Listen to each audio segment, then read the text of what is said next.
But I want to focus first on President Trump's UN speech. It was bold, but what do you think the founders of our country, the ones you describe in Killing England, what would they say about the type of speech that President Trump gave yesterday? Well, unfortunately, back then, we had a problem that maintains, or I should say, that we still have today.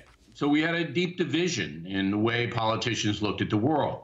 So here's what's fascinating about Trump's UN speech. The people who liked it loved it.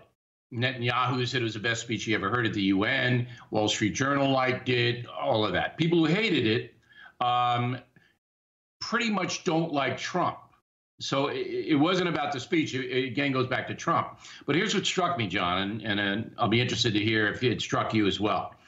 Barack Obama had 8 years to improve the situation in North Korea. Did he?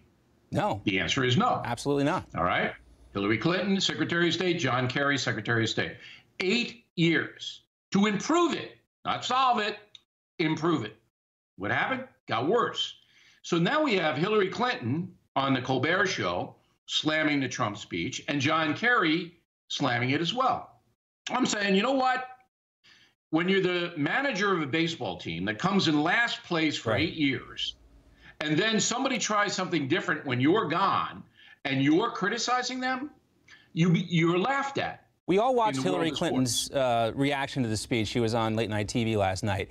And you're right. Of course, she was going to have to come out and say something. She called it dark. But what I was struck by, Bill, in Hillary Clinton's response is I think she might be running again based on what she said. What do you think? You think there's any way she's going to run for office again?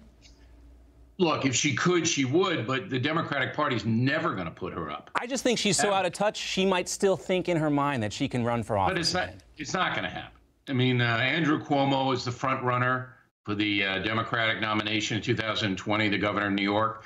And there'll be 5 or 6 other people. Bernie Sanders will get back in. He doesn't have anything else to do living up there in Vermont.